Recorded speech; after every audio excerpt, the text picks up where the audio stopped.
Welcome back to Triple Sigma. Joining me again is Jonathan Lucroy, who joined us just a few weeks ago and had an unbelievable story to share about leadership. But he also has a lot more stories, just like almost every other Major League Baseball player, particularly surrounding COVID. It was just 5 years ago, if you can imagine, but just 5 years ago, all the elite athletes around the world were being sequestered and, in many cases, strongly encouraged, if not monetarily forced, to inject vaccines or gene therapy into their bodies.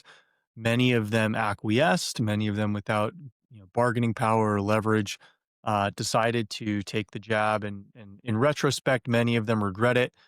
Jonathan is not one of them. Jonathan, how did that experience go? It was probably the last thing that you were expecting heading into the 2020 season. Tell me about what COVID did to you. Did it radicalize you further? Did it solidify your own beliefs? I'm sure it changed everybody. How did it change you? Well, I mean, it was a wacky time. I mean, I had just signed with the Red Sox and I was in spring training with them when all that came down. And we got sent home about halfway in on spring training, I think, or maybe it was a couple weeks in. And I went home, we came home and we were home for whatever it was, a month and a half or whatever. I think if I recall correctly. And then we went back again to get back training again. And we got to wear masks all the time. And it was just, back then, I mean, we were all like, what's going on? We're hearing all these stories and people are dying. I'm like, is this like the Black Plague? What is this? And but as we started to follow the narrative, and I'd already spoken about this before. The majority, the vast majority of American-born baseball players at the big league level are conservative leaning in their political beliefs. Now they don't necessarily talk about it publicly, but amongst ourselves, amongst the players, we talk a lot about that stuff. And publicly, you really can't speak out because, I mean, there's backlash and death threats and all these other things. And, but at the time, guys were like, what's going on? This is weird. We're not allowed to be within 5 feet of each other, and it was just like, what is this going to it was just a weird thing. And washing hands and they gave us all hand sanitizer to carry around, and we're wearing these nasty face masks that we're breathing into, and Lord knows what kind of bacteria is all over those things. And I'm sitting here going like, man, I'm kind of a all natural kind of, like, I try to be like naturally let the body do its thing. The body's an Sure. amazing thing. And I'm like, why don't we just go out and get sunlight, get some vitamin D? Why don't we go do hot cold therapy? Why don't we try to eat as clean as we can and stay super hydrated, and put hydration packets in that water, and just get really hydrated and just try to be healthy. Mhm. Take a lot of magnesium, go jump in the ocean, get some magnesium in you, just stuff like that, and let your body naturally defend itself. So, it builds up that immunity and naturally, right? What we've Mhm. done for millennia. And but then we went off. I made the team out of spring training, and we had gone off to Boston, and it was the weirdest thing, in Boston, because there's no one in the stands. We're in Fenway Park. Mhm. They they took all the suites in the top of the stadium and made those individual locker rooms, basically, for every player. There were two guys in every suite. Oh, So wow. I had a suite partner. And him and we just sat in there, and it was actually pretty cool from that standpoint. We just had to carry our bag up there every day. We had to walk up the stair. It was a lot, but it was just weird. And we would play a big league game, and the other team they had suites on the other side for the other team, all the shareholder suites for them.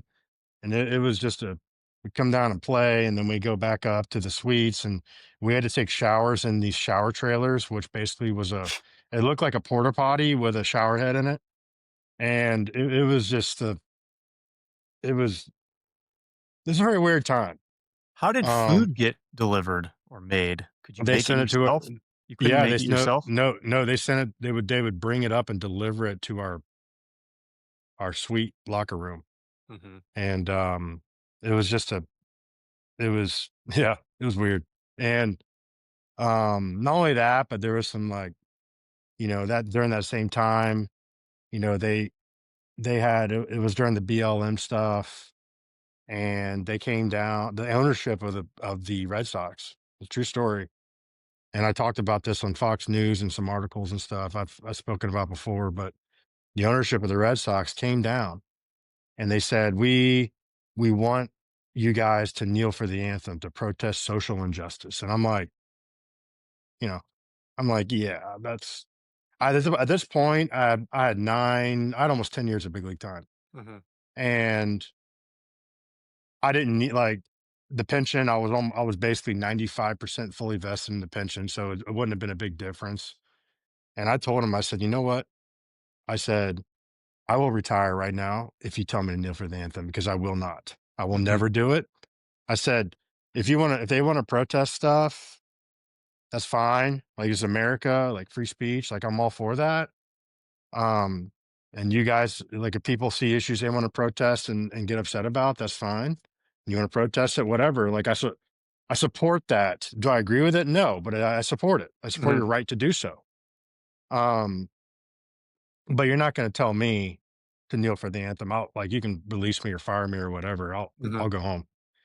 And one of my really close friends, my best friends to this day, was on the other team. Mhm. And I'm not going to mention the team or his name or anything, but he texted me. He's like, "Hey, meet me by an old place." So I walked over there and I was like, "What's up, dude?" And he goes, "Did they tell you to kneel for the anthem?" I said, "They did." He said, "Who was it?" I said, "Well, our GM came down and said he had a message from ownership saying they expected us to kneel for the anthem." He goes, "Dude, our GM told us the exact same thing." Wow. And I said, "I ain't doing it." He goes, "I ain't either." And I said, "Yeah, well, if they want to fire me, they can fire me, but I ain't doing it." I played on Team USA twice in my life. Um, I have one of my close buddies from college almost died in Afghanistan. Mhm. I got several family members who are law enforcement. There's no way. Like Mhm. no chance. Right. Mhm. And turns out like the entire team, who I told you, American guys are 90% conservative Mhm. in the big leagues. There was maybe on both teams, there was maybe 5 or 6 guys that kneeled for it. Mhm. And it was just really I didn't that that moment was the moment that I started to see how I never brought my politics ever into baseball, Mhm. into that platform. Mhm. Um, but once that happened, I said, okay, this is a problem. And you're not going to use our beautiful game to push your political narrative that ended up not being true, Right. you know, like statistically, there's things that happen. Yeah, there's bad police officers but there's just bad people. There's bad Right. people that do bad things everywhere, Right. right? Um, Not making excuses for those guys, but the majority of police officers that I know are great. Right. And if you respect them, they respect you.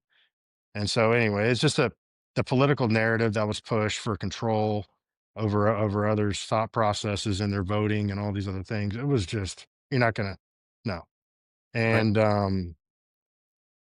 so it was COVID and there was another thing, like going back to the COVID stuff, it's wild to me how, I'm guilty, right? I was guilty of this, but it was wild to me about how so much fear can be placed over a large group of people so fast Mhm. just by the narrative that's pushed in the media. Now, I don't think that would ever happen again because of that. And, you Well, know, it happened differently. They're right. not done being afraid. They're just maybe No, done being afraid of the specific thing that they were told to be afraid of.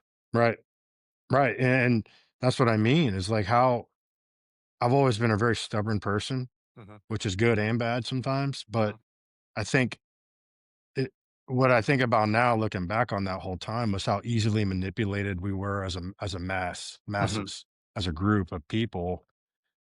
And that's scary, how, like you just said, like they're not going to do it that way. They'll do it a different way. And I'm sitting here going, how are they going to do it? Like, what's coming next? Right. Like, what are they going to do to try to scare us and manipulate us into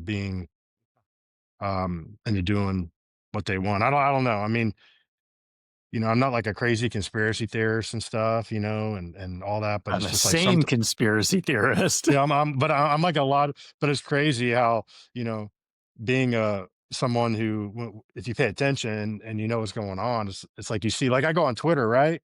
And I see these comments. I'm like, oh, that's a bot. That's a bot. That's a bot. That's a bot. That might be a person, but you can just tell it's always like divisive stuff. Mhm. I've even gotten it on some of my things, death threats, and I'm sure you've gotten some, Sure. and it's just I don't get it. Like I've never had this yearning to go and comment on social media threatening someone's life. Like it just never I've never had that yearning or that need to do so. Well, But it's yet because there's the real world validates you. I think one yeah, thing that's true about the human condition is humans won't give up. And so, I think previously we talked about, maybe it was a phone call where we talked about how I think that liberalism is an outlet for, uh, at least for men. Male liberals use liberalism as an outlet to reshuffle the deck, to flip over the playing field, and try to succeed, to secure social status, primarily, secondarily, mate access, by changing the rules of the game. And so, why do rich liberals exist? Rich liberals exist because rich people may have a lot of financial control over society, but they don't necessarily occupy the highest status positions. Women don't necessarily want to be with them. They see, more charismatic, more physically attractive, dominant men carrying the narrative, influencing society in ways that they envy, and they don't like that. And so, I think liberalism in general flows through people who have a need to subvert reality and change the way things are and change the rules of the game in order to propel themselves forward. Um, and so I think you're always going to have a channel that people who aren't being properly rewarded through their day jobs are going to go through to express themselves. And for many of them, that's shit posting on social media. That's tearing down people like you and me on social media, though we're not the only ones, because it gives them the sense of validation that their lives don't. it's a great point. I mean, and it is sad if you think about it. And it's like why I've never had that mindset where I blame other people for my problems and things happen. Sometimes you get screwed, sometimes things go wrong. Um, but I never wanted to blame anybody else because I never had this belief that blaming somebody else for my issues is actually going to solve the problem. It's a If I'm going to crutch. solve, it's a It's an crutch, and opioid, and right? So it's an excuse. yeah, but, imagine that you never played through pain and you Yeah, always turned to Vicodin anytime something didn't feel good, uh, and now you're told, "Well, you can't have your Vicodin." You're asked, "Hey, how can somebody consume so much Vicodin?" It's like, well, they never learned to play with pain, and so every time they had to deal with an injury, they just started loading up on more and more Vicodin because that was the most intuitive thing for them to do. It's the same thing. Excuses make you feel good. That's why yep, people make them. And if you've never learned to address the world on your own and have an internal locus of control that says, I can solve the problems that I face, then your life is going to be quite painful. yeah, If you don't turn to making excuses, now those excuses aren't going to actually get you anywhere other than temporary pain relief. But because you've never addressed the chronic issues that cause you pain, the best thing you think you can do is go for temporary pain relief. right. Yeah, it's my college coach used to say, he said, you have to learn how to be comfortable being uncomfortable. Mhm. And, that's, there's a lot of leadership guys, a lot of big speakers, men speak to say the same thing. I mean, it's a great concept that if we want to overcome something hard, then we have to be okay being uncomfortable and going like if you think about it, you know, the the most dangerous men, I'm talking about dangerous, like bad men, most dangerous men you'll find are often the weakest men. And weak men are very dangerous men. If you look at all like the school shootings, and I'm not saying they're all like this, but the majority of the school shootings last few years have been these trans dudes thinking that they're chicks Mhm. and going in and doing these evil things, or they're mentally disturbed men, Mhm. and they're dangerous. And these guys, like, it's to me, I mean, it's like, dude, we have like a real we have a serious masculinity problem in our country. Yeah. And I do think, though, on the By positive design. side, by design, yeah, of Yeah. course. Like, how do you take over a country, Yeah. You right? How do you defeat the take it? men. You weaken the men. That's the Yeah. only way. We have a Second Amendment. We have a strong military. How do you take over a country? With a constitution like we have, thank God.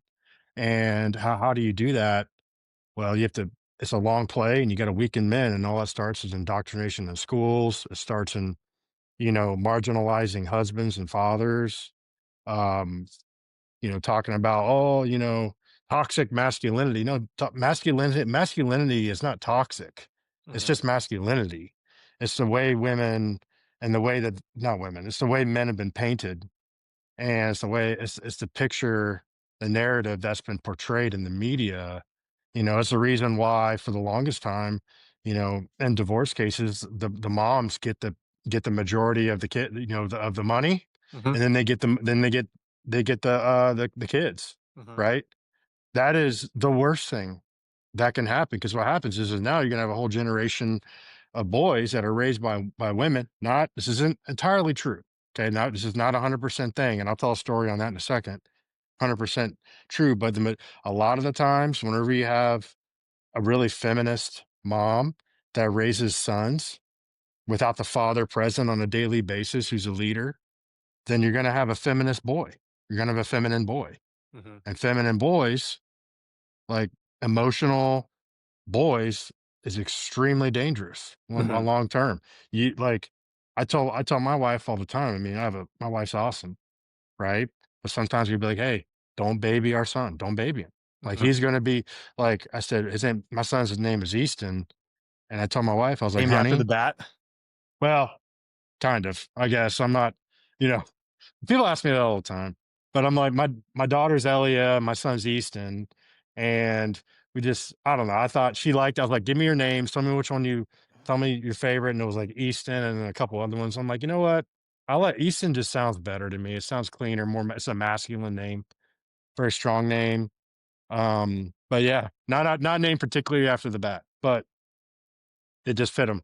But anyway, but I tell her, I was like, honey, remember, because she's 7, and she'll baby him sometimes and give into him. And I'm like, honey, remember, he's gonna be a man one day. He's gonna be a husband and a father. All right. Think about his wife. What kind of man do you want him to be for his wife? Mhm. What kind of father do you want him to be to our grandchildren, to his Mhm. to his children? I said that, and I'm not saying like you're like super, super, super ridiculously hard on him, but just understand that and have context around how you treat him. Mhm. And on that note, like, I have a buddy of mine who was a 20-year Navy SEAL, different guy than I talked about on the last podcast. And this guy was a SEAL instructor, all these things. So he has 2 brothers who are both SEALs too. So there's 3 boys, 3 brothers, and I think I know there's 3 SEALs. He might have 4 brothers, and 3 of them are SEAls. Anyway, he grew up without a dad. His mom raised him, and 3 of them are Navy SEALs. So it's not 100% that that's what happened. I mean, that's obviously, like, that's a that is definitely an offshoot, but, like, Mhm. it's something where it's still possible if the mom has a good feel for things. But in general, that's why it's so important. I mean, we have a 50% plus divorce rate. In baseball, it's a 70% divorce rate. Yeah, right. Majority of which comes after players retire. And Wow. so if the man's not present in young men's lives, then these young men are going to struggle and they're going to suffer. And that's one of the reasons why I took a coaching job over here at this local school, at my son's school. And I took this job so I can help mentor these kids and kind of lead them, um, help them not make the mistakes I did, I guess. But Right. yeah, that's the masculinity is a big issue. These men that are really, really dangerous men are weak on the Yeah. masculine side. They're weak and they make emotional decisions. Men that make emotional decisions are extremely dangerous. And emotional men are very, very dangerous people. And so that's why we have to take care of ourselves physically, mentally, spiritually, emotionally. We have Mhm. to. If we don't do that, you know, we're going to, men are going to be in trouble. And I think look, I think there's been a really good positive opposite reaction to like COVID and all the other stuff and the Antifa stuff. Like people that just want to be left alone and work hard, provide for your family are waking up and or I've woken up a lot of them and they're like, dude, these people are crazy, and Mhm. they're trying to take, they're trying to turn little boys into girls, saying it's okay. Like you see what's going on in California. I mean, I read a story today about how in Canada, in Canada, a man was put in prison because his his ex-wife wanted to castrate their son so he could be a Oh, girl. yeah. And he like he violated a court order of a no contact court order with his child, with his son. And police came arrest him, put him in prison Yeah. because his wife, who got custody of his son, wants to castrate him. Right. I mean, it's insane to me. Well, Like you can't tell me that's even normal. It's not. right. You're anyway. Well, and people talk about what's the harm in having mental health requirements for gun ownership. And I think everybody Yeah. thinks that yeah, probably crazy people shouldn't have access to guns. But the challenge with actually implementing a mental health check to gun ownership is all of the mental health professionals lean heavily left. And so the Yeah. criteria that they would have to establish mental health would be extremely biased. Oh, do you have an issue with your child's chemical castration? Okay, you are not mentally healthy. So the person who has the issue with the issue is the one who's defined as mentally unhealthy, therefore he cannot possess a firearm. The person who is inclined to possess a firearm because he mistrusts the government is not mentally healthy enough to possess a firearm. And so, if you started having mental health tests as a precondition for taking advantage of your Second Amendment rights, what would happen is the rule book would be created in such a way that everybody who's to the right of you know Stalin is considered mentally unhealthy and unfit to own a firearm. Yeah. Yeah. It's what, thank God we have, the Second Amendment, just because if we didn't, we would already been invaded, by somebody. Well, I think we And would also have had the vaccine camps the way they had in, Australia, oh and, yeah. you'd have much, much stronger Well, moves towards forced vaccination. did you see, they had that mass shooting earlier this week where those two guys, both the Palestinian immigrants or whatever, they shot up a bunch of people. I think they killed 9 people or something. Mhm. And the first thing that the police commissioner or whatever, a politician came out and says, we're going to have stronger gun laws. And I'm Right, going, dude, like that guy could have taken a car and drove through right. everybody, a bunch of people, and killed probably more if he Yeah, wanted to. yeah. Like bad people are going to find ways to hurt others. And it's, I think, I think social media amplifies a lot of these things and you see it. And it's wild out there. And my fear is that, what is going to get worse and worse and worse. And sometimes I look at my son who's 7. I'm like, dude, what's he going to see in his life? Mhm. And so, as a father, yourself and myself, as fathers, like it's our responsibility to prepare our children to be as mentally strong, spiritually strong, emotionally strong as he possibly can because we don't know what's going to happen. I mean, I think we were pretty fortunate growing up in the late '80s and the '90s and early 2000s. I mean, we had a pretty good childhood, you know, Mhm. Oh, and yeah.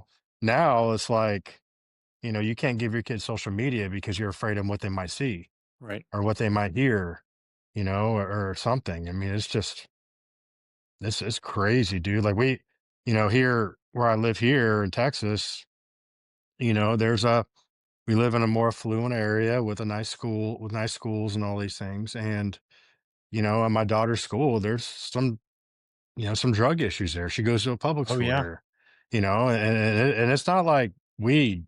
I mean, it's like pills and fentanyl and stuff. And, it's not like some raging epidemic here, but it's like that stuff is present, around in these high school. And it's like, dude, Mhm. like we didn't have to worry about that. Like the worst thing that we had to deal with growing up was maybe a guy smoked a joint somewhere or had a Right. beer. Like it wasn't like dudes are taking these Vicodin laced pills with or these Vicodin pills laced with fentanyl, like what happened with my butt with Tyler Skaggs. I mean, do you remember that story? I Yeah. was on that team. I was Oh, there. you were? I was on that team, dude. And yeah, it was one of the craziest days I've ever experienced in my life, So talk you us know, through that. I'm sure a lot yeah, of people have read this story, but they haven't heard it from the perspective of you show up, presumably you went to the field, and then you find out yeah. that your teammate's Well, not going to the field that day or any day in the future. it was wild. I mean, I remember we flew in. It was actually a crazy week, dude. Like, let me tell you about this week. Actually, I call it the week from hell. Okay. Because it was literally the week from hell. So we were in, I was with the Angels in Anaheim. Uh, it was, it was a week, it was a week before the All-Star break. And I get a phone call from my college coach's son. And Justin Robichaux is his name, but Tony Robichaux's dad was my college coach. And he was one of my huge mentor, huge. I mean, obviously, with your head coach of Vandy, how impactful they were on you. Well, Tony Robichaux was like that for me. Mhm. And he had a heart attack and passed away. Mm. And so it was like a devastating like moment. So we had we had a road trip and then the All-Star break. And the road trip was we go to Texas to play the Rangers here in Dallas. And then after that we go to Houston. And the Houston game was the last game was on a Sunday, and then we had the 4-day break during the All-Star break. So what I was going to do is drive to Lafayette, Louisiana, which is about 4.5 hours from Houston, to go do the funeral for my college coach and all these things. Well, college coach passes away. I'm devastated, obviously. We fly here to Dallas to play the Rangers. We have a cowboy dress up day because we're going to play the Rangers. So we dressed up as cowboys and Obviously. It's the obviously. one high point of the And week. yeah, I got a picture on my phone of me and Skaggsy, together taking a picture. And we come here, go to the hotel. I get an Uber to go to my house because I live here and I live 10 minutes from the hotel that we were staying at. Sure. So I stayed at my house. Next day, I get a car, I go down, the car takes me I went pretty early because 'cause I'd always go early to do my scouting report stuff. Uh-huh. So I take an Uber down to the stadium in Arlington. I get in, and I'm like one of the first guys there. I'm in there doing my work, and Brad Osmus comes in, who was a manager, and Brad looks at me, and goes, "Hey, Luke, I need to talk to you." And I'm like, "What's up?" He What pulls me in time the of day is office. this? This is like around like 11:30, 12 Okay. o'clock in the afternoon. Sure. And we had a 7 o'clock game that night. Yeah. And he goes, Skaggs, he passed away last night. And I'm like, what? I said, Tyler Skaggs? I'm like, did he get in a car? Like what? I was like, I just hung out with him before I Yeah. went to my house. And he said they found him in his room unresponsive. He had aspirated, which means it's what Jimi Hendrix did. He basically threw up and choked on his own vomit. Yeah. And I'm like, really? I was like, you kidding me? He's like, no. And there was like 4 or 5 of us there. I can't remember the other guys, but I remember Simba was there, Andrelton Simmons. and Mhm. Simba just started bawling, and it was and I'm sitting there, we're all in shock, dude. And so I go out to the field because I'm like, I need to like process this. And Tony Beasley was out there, and Bees was the third base coach for the Rangers forever. And I played for him whenever I was with the Rangers. I'm like, Bees, I don't think we're playing tonight. He's like, what's up? I said, Tyler Skaggs, like they found him dead in his room this morning. And he's like, what? And I'm like, yeah. Shortly after that, it all came out. We all took a bus back to the hotel, and the whole team wasn't even there because there were two buses. The first bus had just showed up, and that came down. So we go back to the hotel. We're in a like a conference room, and they come in and tell us, yeah, they found him passed away. They're not sure what happened, and I'm like, he aspirated. It's like it has to be an OD. Yeah. Like you just don't throw up, and has to Sure. be an OD. And long story short, I said that's obviously what happened. And another crazy part was I ended up later on, I got subpoenaed by the FBI Oh, wow. because do you remember, Eric K was? He was a guy that he's in prison now. He's a guy that It was was getting the drugs. distributing it. Yeah. Yeah, he was the guy that was bringing in the clubhouse. Mhm. So Eric K was the PR guy. He was a dude that would be like, hey, this guy wants to interview. Mhm. He would stand next to you and kind of cut reporters off. He was that guy. Mhm. And so I had texted him a week before or 2 weeks before because he had a connection over at Mhm. Disneyland, and he would get Disney tickets for the players and their families. So my wife needed some Disney tickets because she wanted to take my daughter over there on an off day. And I had texted him. I said, "Hey Eric, I need some Disney tickets." And so when the FBI went through his phone, they see that I had texted him that, and so I got Oh. subpoenaed. I got subpoenaed, and they're like, "So what were Disney tickets? Is that slang for drugs?" And Right, right, right. It's slang for I'm like, Disney tickets. I'm like, it's Disney tickets, bro. Like, no, I don't do. No, I'm Here are the not. tickets that he sent Not a us. I'm not a big pill guy, but thanks, Yeah. anyway, so that it was a weird thing that happened. But anyway, after that, we ended up playing. We took that day off that day and then played the next day. We played a doubleheader to pick up the game we canceled the day before because of Skaggsy passing away. And then we played the day game, and then we traveled to Houston. So I'm in Houston. We play Friday, play Saturday. I wrote a whole speech out because I was doing the eulogy and stuff Sure. for my coach and at his funeral.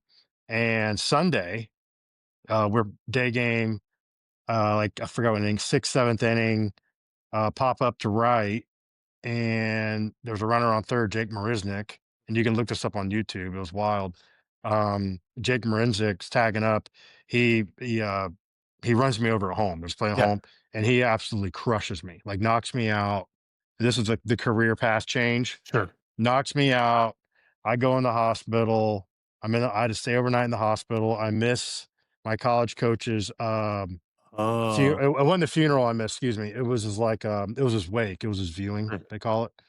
And so I didn't get to do eulogy, but I showed up. I ended up having a friend of mine who lived in Houston drive me because I couldn't drive. I mean, I looked like I got in a fight with like Mike Tyson. Like I was all Really? jacked up. Oh, I was jacked up, dude. I broke my nose. It was, Really? oh, bro, it Wow. knocked me out. I was knocked out. Your So mask was that, off when you were yeah, yeah, had yeah. I that, think yeah. it's like when you go back and do this video, you should edit in like me getting run over a home plate or something into like a little deal so people can get a visual. Major League Anyway, Baseball might have a problem with yeah. that, with me not So, having the express written consent to do that. well, I mean, it was a bunch of people have edited and stuff, Yeah. so you can probably just cut it over. Yeah. But anyway, so I get over there to Lafayette after this drive, and I go to my in-laws' house, I meet my wife there because she's going to the funeral with me, and I walk in, and it looks like I got jumped in an alley, Mhm. and we ended up getting dressed and going to the funeral, and then that funeral and that was a couple hours later that day, and I walked in the funeral. Everyone had seen me because they all watch Houston. They all watched the Astros there, Mhm. and so it was a tough week, dude. I mean, Yeah. college coach died, Skaggs, he passed away. Then I got put in the hospital, ran over a home plate, and it was just like a week from hell. But yeah, you talk about being uncomfortable, bro. Man, it was brutal. How did they even find him in his room when he wasn't even late for the bus? So he was, he rode every day with one of the other starters. Oh, I And see. yet a starter, I've been calling him and knocking on his door. He wasn't answering and calling him to call in his room, like trying to get a hold of him. They couldn't get a hold of him. And so they had security come and unlock the door. And when Oh, they opened it up, he was laying on bed and he had a bunch of gummy worms in his mouth. On the plane, they give us these bags of gummy worms that guys would get as like snacks and stuff. mhm. And he had eaten the whole bag and then passed out. And whenever he was passed out, that's whenever he threw up and he choked on gummy worms. Yeah. Oh, wow. Yeah. It was a wild, yeah, it was So, bad, dude. wow. Okay. So the Angels went through a lot because several years prior to that, Nick Yeah. Aidenhart, Nick. Yeah. who was Yeah. Yeah. He top got in that prospect, wreck. yeah, Yeah. got T-boned, and that was a tough story because the guy had Tommy John, tore his ulnar collateral ligament, as a top prospect, signed in the 14th round instead of the first round, and ended up making it to the big leagues only to get T-boned, and after one of his, one of the few good starts that he had, by a drunk driver, possibly illegal immigrant too. So, the Angels have gone through a lot. Yeah. Now, when you talk about that career-altering injury, is that where you ended up herniating those discs in your neck? No, that had happened before. Okay. Um, but I got, I was being tough, Tommy tough guy, right? Mhm. At that time, and I got ran over on home plate. They CT scanned me as soon as Oh. I got into the hospital. I mean, I got crushed, dude. When you Mhm. watch the video, it was like, whoa. I was knocked out for 2 minutes, Wow. and yeah, it was bad. And extremely lucky though. I was very fortunate. But it was a lot. It was a game changer for me in terms of like, okay, I need to figure some stuff out. But so I got CT scanned, and the ER doc's like, man, he goes, your neck's fine. You don't have any crack. Your cranium's good. You have no cracks in your skull. He goes, but you do have a herniated disc, but it seems like it's been there. And I look at him, I'm like, yes, sir, it's been there for a while. I need to get it fixed. He's like, yeah, I think this is your sign to get that fixed. Cause he said, if you would have been hit a little lower or a little hot, something, if the angle would have been a little different or whatever, even though it's pretty direct on, he goes, that messed up part of your neck could have Could've gotten snapped it. paralyzed. Yeah, something even worse. So he goes, you probably need to get that handled. So after that season got over with, it was funny, dude. So like 2 weeks after, well, a month, I came back after a month with the Angels. I was out a month for the concussion stuff. Went to go do my rehab start, whatever, it was concussion stuff. So it was just letting my brain heal Okay. down. I go to their A ball team or whatever team it was that was really close to the Anaheim, it was in California. It was like Western Force. maybe it was like Inland Empire or Yeah. something. I forgot what it was. Anyway, so I hit a home run, had a couple hits, and go back, played one game, went like 3 for 4 with a double, and the next day they released me. The Angels did. They released me, and I'm like, dude, like what the heck? Like I was just about to get hot, and then a week later, the Cubs picked me up, and I finished out the season in Chicago with the Cubs. So but I got it after that happened is when I got surgery on my neck and fixed it. But that was a wild year, dude. Wild year. So for people unfamiliar with, Major League Baseball teams releasing players, they typically don't do it while you're hurt, and at least at the minor league level, it's because they don't wanna pay, workers' compensation. I imagine that's also true at the major league level where they knew, 3 days after you went down that you weren't coming back. They just didn't tell you that until you got back and were medically Yeah. cleared.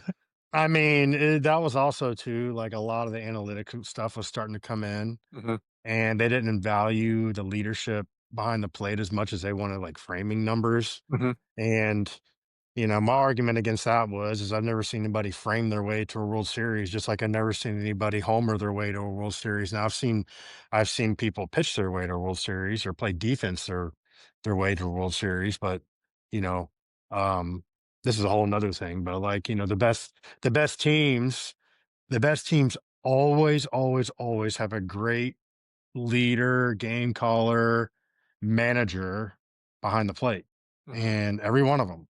And I mean, that's why Yadier Molina was so well respected. I mean, Buster Posey has 3 World Series rings. He's now the GM of the Giants. I mean, it's not rocket science.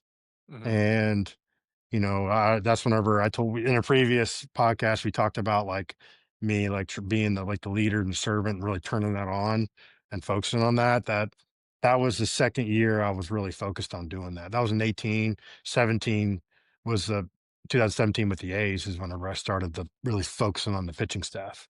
But when in 18 with the Angels, I had a pitching coach who never played professionally, analytic guy, push back on every single thing I said, like, dude, this works. I'm telling you, like we did it last year. We did it last year with the A's, and we had the second best bullpen in the league. We won 98 games with a $65 million, budget. Like, Mhm, come on, dude. Like it works. Like it's not rocket science. You need to trust me. I've done this 9 years. Like I've seen it.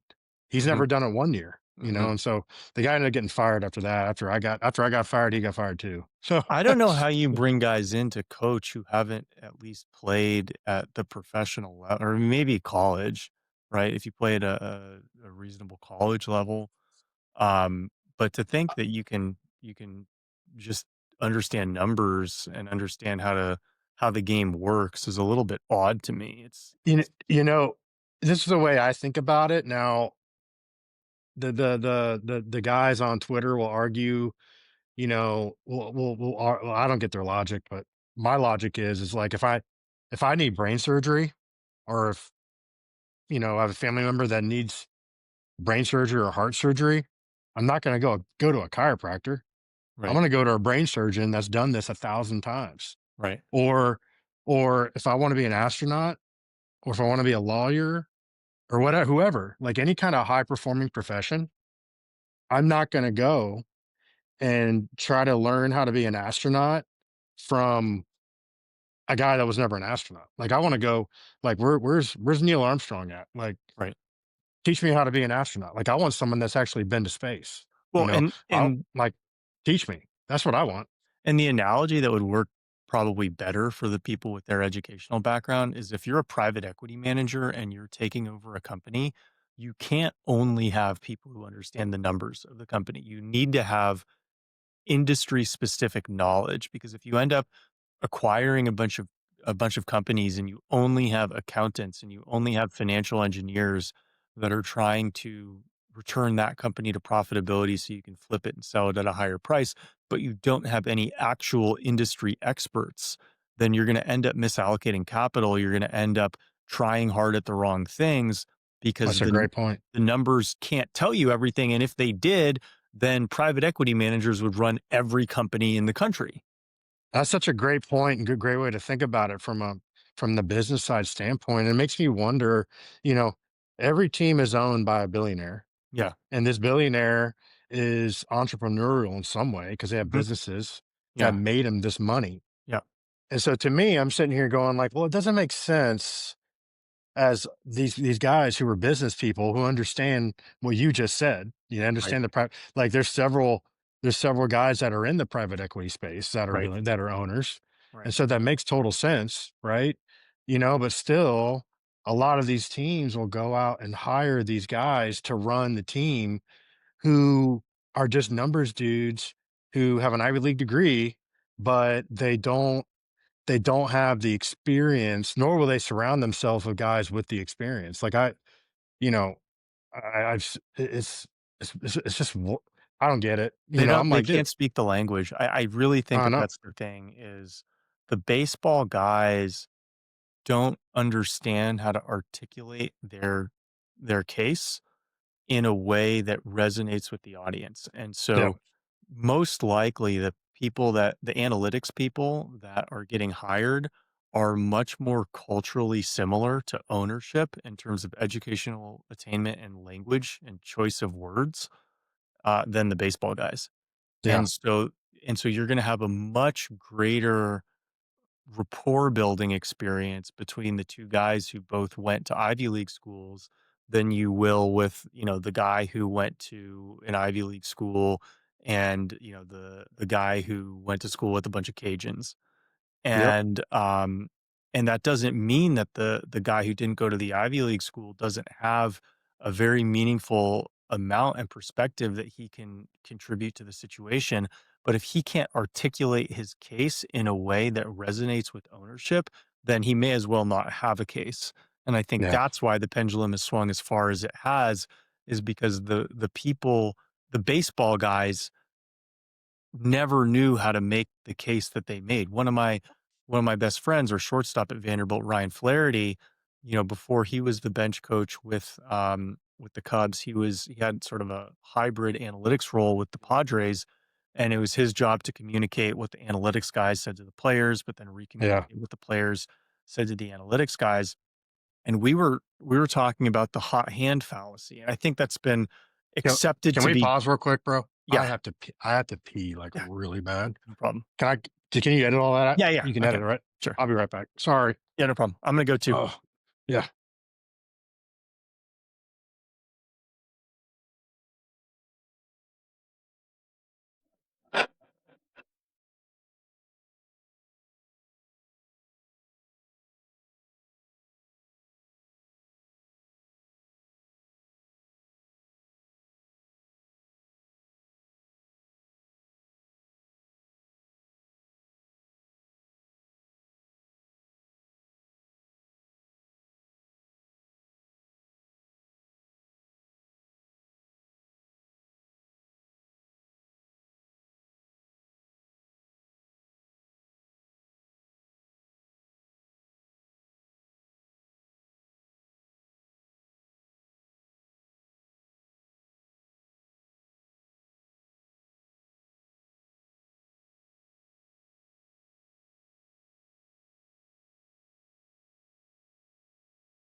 Sorry about that. That's all good. Did I? Hold on. Are you recording yet? Yeah, we're rolling. I'll just cut out the 2 minutes. So, um, Hold on. Throw my nicotine pouch here. oh, you got two? How many you got? I got two. I think I got two. How many Uh, milligrams? 9. Okay. All right. Must have. I'm jealous. I don't Dude. go above 1 or 2 these days. I take Yeah. the gum because I do much better on 1 or 2 milligrams than 30 or 50 a day. Hey, a lot of good science. A lot of good science on nicotine and like prevention of Alzheimer's, Parkinson's, stuff like that. There's that. And The flip side of it is, a lot of clients that I've had, um, have high blood sugar when they consume a lot of nicotine. Not everybody. My suspicion is if you have gut issues, mm, then excessive nicotine consumption turns into high blood sugar, and if you have a strong gut, then excessive nicotine consumption does not turn into high blood sugar. interesting. Alright, we'll keep rolling. We'll So, continue. yeah, I probably have an 11:30 stop. that's So all good. Yeah, we'll probably stop before then anyway. okay. Um, so I was talking to my buddy Ryan Flaherty, who is serving as or was serving as a hybrid coach, analytics guy. They figured he's a smart guy. Went to Vanderbilt. He could understand the numbers enough to talk to the analytics guys, but understood baseball enough playing 8 years in the major leagues to talk to the players. And I was telling him about the hot hand fallacy, which for years statisticians said that it was a fallacy, that you could have a hot hand shooter in the NBA, that invariably, if you take a guy who shoots 40%, that he's going to string together multiple shots in a row. And he's not actually hot, he's just getting lucky. And that's what these guys think, is they think that all athletic performances are statistically predictable. And what I said is, no, you're putting the cart before the horse. Each shot doesn't have a 40% likelihood of going in. If he takes 10,000 shots on average, they have a 40% chance of going in. But if you look at the mechanics of the shooter, some shots are going to have a 75% chance of going in, and some shots are going to have a 20% chance of going in. And there's certain mechanical tendencies that a hot shooter has that can be pared down to his timing, that can be identified in the repeatability of his motion, which is true with hitting, that if you take a guy who's hot, he's going to be mechanically different than the guy who's cold. And just because it averages out to a certain average over the course of the season doesn't mean that each at bat or each shot carries with it that exact average. And I think Ryan hadn't heard that argument. Intuitively as an athlete, he knew that there was a such thing as having a hot hand. And so he wanted to believe that these people who thought that the hot hand fallacy was a fallacy were wrong. He just didn't know how to articulate it in a way that would resonate with the people who were more mathematically fluent than athletically fluent. Yeah, I mean, what I've heard it said similar ways. Like they want to bring these guys that are kind of translators Mhm, between the analytic guys and then the players, and because they don't. That's what common sense would be. Like I think there is value in understanding the data, understanding the probabilities. There's a lot of value in that, right? You want to make educated decisions, whether you're calling a pitch or you're throwing a pitch or you have your shifting defenses, um, whatever it is, different tendencies in different situations. Like you want to see those probabilities. However, what the one thing that bothers me about the analytic movement is that the analytic movement, the numbers can't define tenacity, grit, um, the ability to get up to home plate in a big situation and put the ball in play to get the runner in from third with less than 2 outs. You can look at all the numbers on that, but they. I think about it like this. I mean, let's take two guys that we watched growing up play: Craig Counsell and David Eckstein, mhm, right? Um, Craig Counsell and David Eckstein, those are two dudes that analytically on paper, you know, they don't they didn't have the exit velo. They didn't have mhm, the arm strength. They didn't have the range at second base where they both played or shortstop. They didn't have the analytic darling qualities that they would be looking for. mhm, And and ready, like, my question, and I debated with people on Twitter about this several months ago. I said, do you think if Craig Counsell and David Eckstein would have the big league careers today that they'd had back in their day? Probably not. no, But let's break down their career, right? Let's think about this. Between the two of them, they have 4 World Series rings. mhm, They have an NLCS MVP.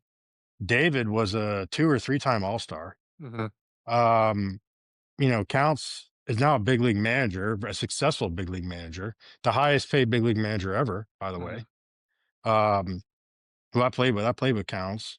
And so they have extremely impressive big league resumes and career accomplishments.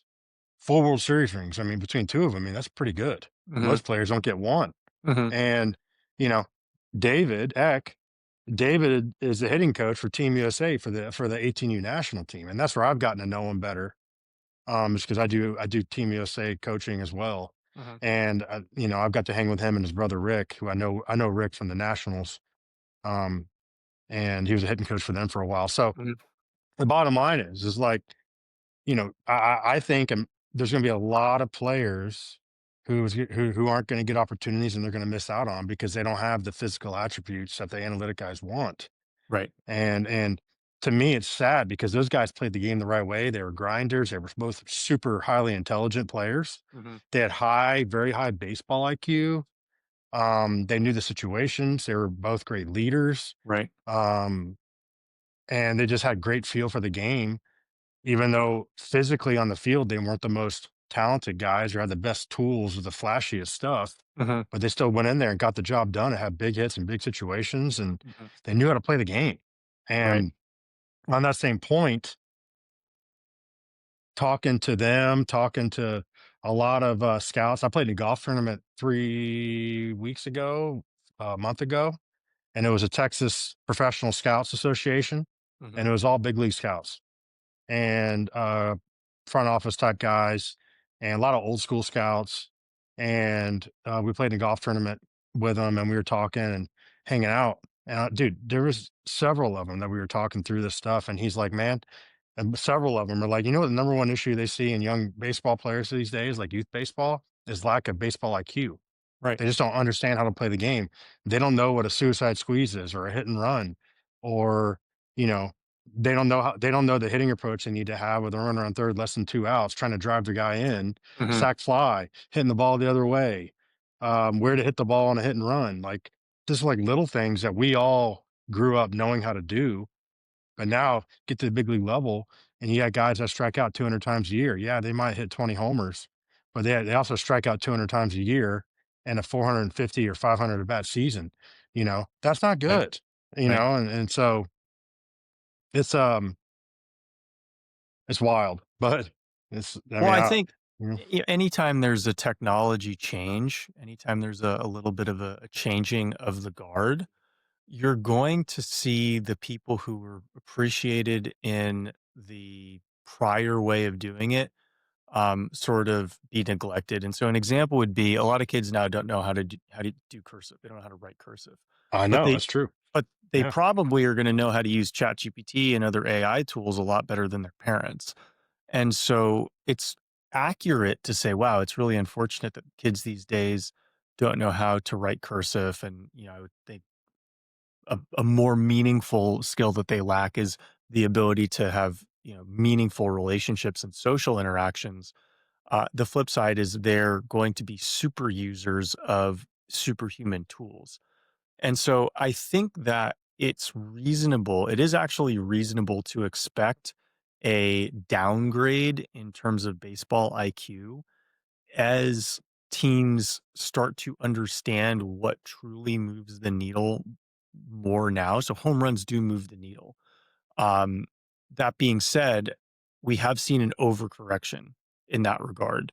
And so I would expect when baseball guys can articulate the need to get a runner over or the need to make contact and put pressure on the defense a little bit better, then you're going to start to see, well, maybe that guy who's striking out 200 times a year isn't going to have that roster spot. But we can probably still accept a guy who's hitting 20 home runs a year and striking out 145 times a year, who wouldn't have necessarily made a team 20 years ago. So I think that anytime there's a changing of the guard, you're going to see old skills be taken for granted, that there's going to be an overcorrection, and then it's going to come back to where maybe they're not valued as much as they were before, but they're valued more than they are right now. They are, and this World Series, this recent World Series was the best I've seen in a long time. And just from the fact, yeah, did the Dodgers have like the craziest roster ever from the payroll perspective? Yeah, but like the Blue Jays really impressed me because they played the game, Mhm. and there were several moments during the game seven that that could have gone a little differently, would have changed the outcome.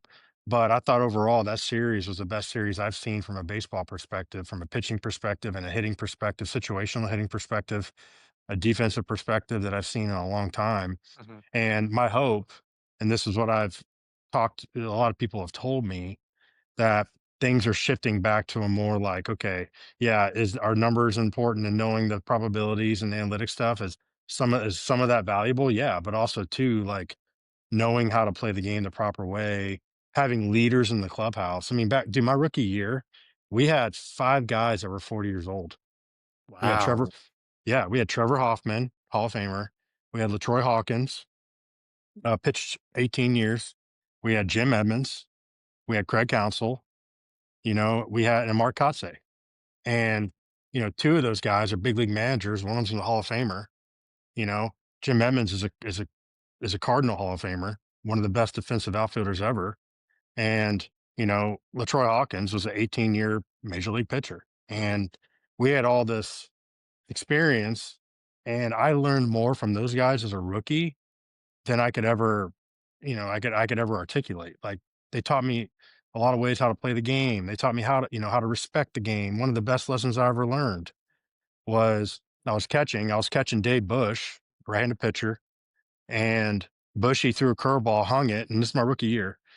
Bushy threw a curveball, hung it, it gets hit out. Well, I didn't even realize I did it. I did this, but I'm catching. He hits a homer, hits it out. Brandon Phillips, it was the Reds. We were playing the Reds. BP hit a homer on the hanging curveball, and I go like this. I see it go up, and I go like that. Yeah. Trevor Hoffman sees it From the bullpen. from the bullpen, sees me do that. After the game, we lost. After the game, I'm in the dugout getting all my catching gear put away. He runs in, he goes, "Luke, come here." And I'm like, "Oh crap." He What did I pulls do? he pulls me in. Yeah. He pulls me into the equipment room behind the dugout, closes the door, looks at me, he goes, "You showed up your pitcher on that curveball. You disrespected him. He didn't hang it on purpose. You showed him up. Don't ever do that again." Like that. He goes, "You're better than that." Like that. And I looked at him and I said, "Hoffy," I said, "I didn't even realize I did it.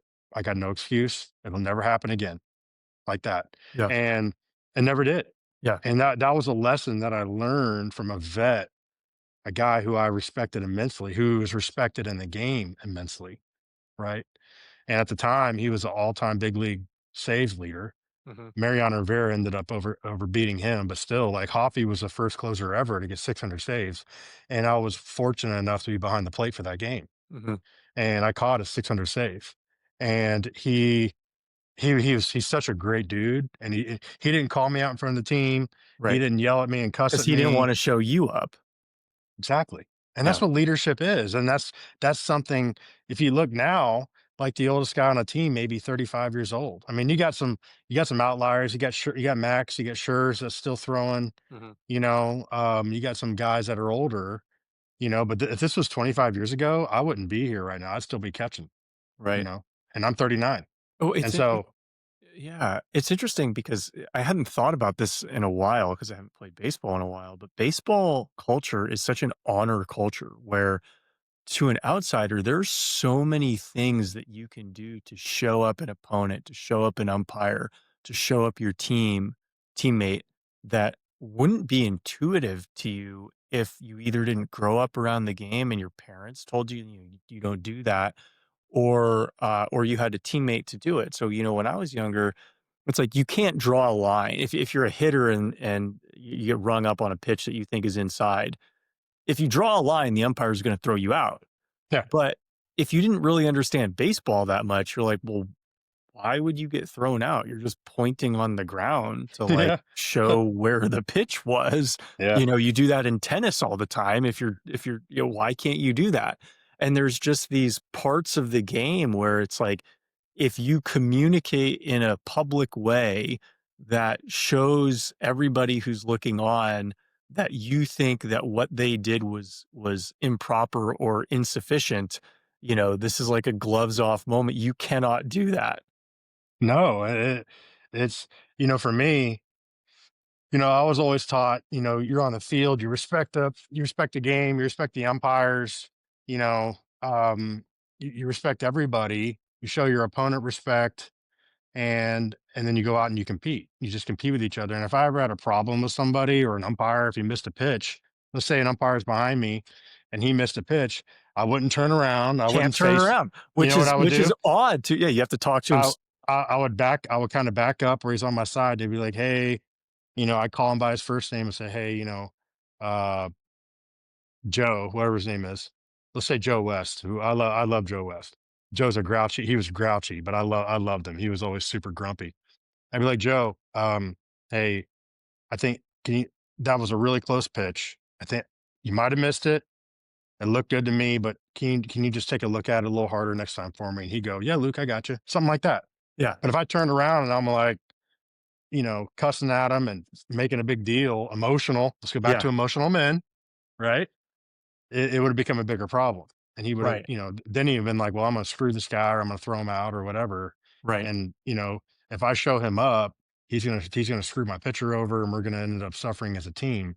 Right. Versus if I come at him from an angle of respect and just say, hey, man, can you just take a look at that a little better? Something like that. You know, Majority of the time, it worked because as long as you do it respectfully in a way and talk to them like that, typically you get a good positive result out of it. And it that was a really that lesson that Hoffy imparted on me was something that stuck with me the rest of my career. Because whenever I had a problem, if we had a problem with one of my teammates, or if I had a problem with somebody, I would go pull them aside one on one, be like, hey man, like this is what I got Hmm. and just what I see. And I'm telling you this because I care about you and I want to win as a team, you know, clean this up. And by the way, whoever it is, if you see me doing something, I want you to get me too. Like tell them, like Sure. hold me accountable because I want to be better as well. And I'd always throw that at them to not to I don't want to shame the guy. I didn't want to like come at him from like I'm perfect and you're not. You screwed Hmm. up. You're a problem. Like, hey man, like we're here to win as a team. We win as a team. We lose as a team. And if I make a mistake, call me out. Pull me aside. Tell me something. You know, um, I want to be better. Hmm. And I typically got really good results from that angle and that method. Yeah.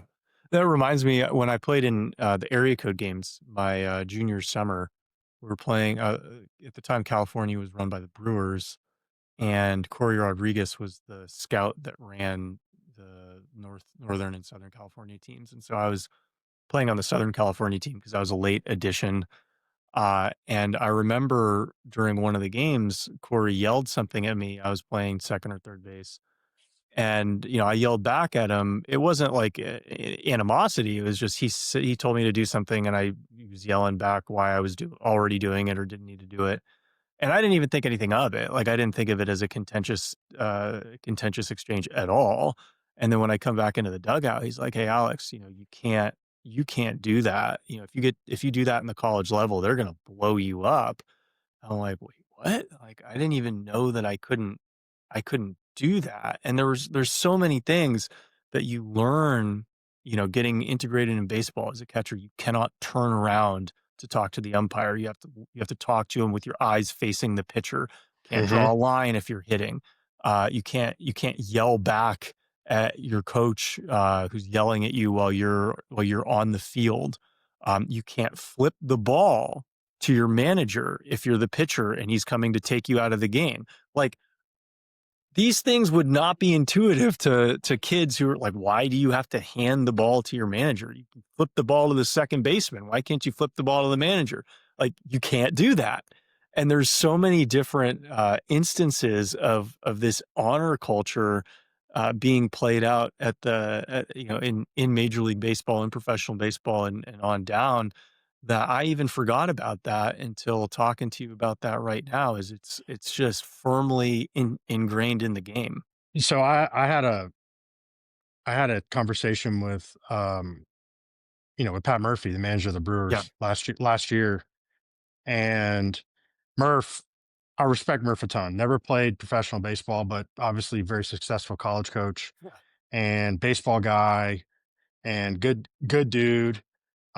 Loves to compete, very inspiring kind of guy. And I respect him. I played for him um, in Milwaukee. He was our bench coach my last couple of years there Okay. before I was traded. And he and Craig Counsell were real close. He coached Counsell at Notre Dame. And so I had a conversation with Murph last year at the Brewers fantasy camp because he lives in Phoenix and he would come in and speak to the fantasy campers. And so I pulled him aside one day and I said, "Hey Murph, I have this idea." I said, "What if?" I said, "I get it, analytics. Older players aren't going to be around more. Not going to be many older players because their performance drops off after age 34, whatever. Typically, on the curve. And I get it. I understand that side of it. And so you want to get younger and younger kids who are fresher and sharper, younger prospects. And I understand that from the analytics side. I get it. I said, what if, because you have it now, because you have older players aren't around. So you have a lack of leadership in the clubhouse. Right. And you know better than anybody how important older players are. Like coaches can only do so much. You got to have players that police the clubhouse themselves. You Right. can't have a coach in the clubhouse every day policing guys. It's not the same. Like you, leadership works better coming from players than it does from coaches the majority of the time. Yep. And it just does, especially at that level where everyone's a big leaguer and you're making a lot of money and everyone's, you know, successful and typically at the top of their game.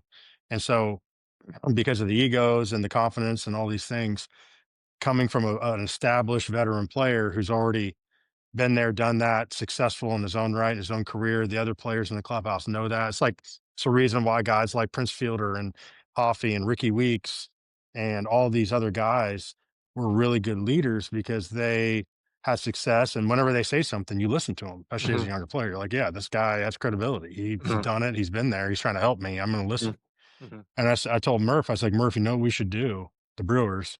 I said, we should create a position that this position is strictly, I call it the clubhouse dad position. It's strictly an older veteran retired player who was a multiple all-star, whatever, World Series champion. The kids, these younger players grew up watching this guy on Hmm. TV. So it's like, oh my God, it's kind of like the first time I played against Chipper Jones, who I grew up watching as a Right. kid. I was like, oh my God, Chipper Jones. And, I grew Right. up watching him as a kid. So like immediately it's like, if that guy tells me to do something, I'm going to do it. Right. And but you create this position in the clubhouse.